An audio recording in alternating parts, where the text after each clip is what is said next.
Today we will go through Python data types.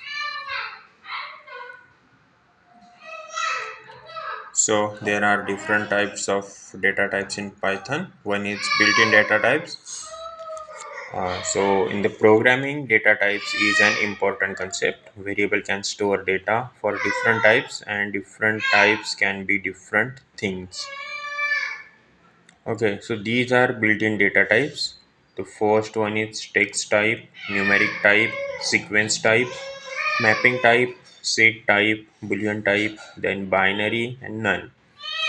So the text consists of string, numeric consists of integer, float and complex, sequence consists of list, tuple, range, mapping consists of dictionary, set type include set and frozen set, boolean include bool, binary include bytes, binary array, memory view, none type includes none. Now getting the data type. So while we write the program, we need to get the specific data type. So here x is equal to 5, and to get data type there is one syntax.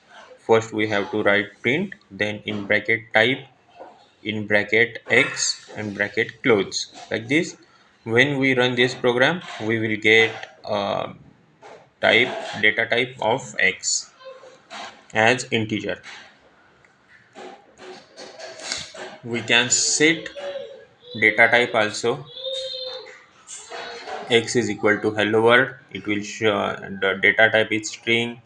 X is equal to 20, the data type is integer. X is equal to 20.5, data type is float.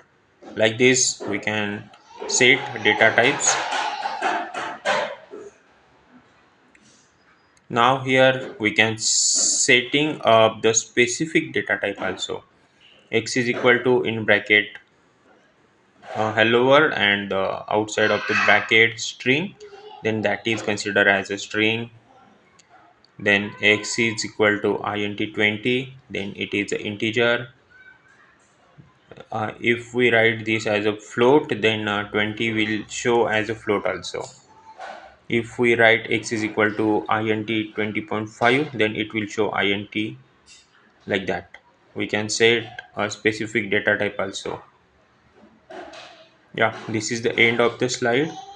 If you think these information is helpful for your Python learning, then please do like, share and subscribe to my channel. Thank you very much for watching till the end. I need your support. Thank you.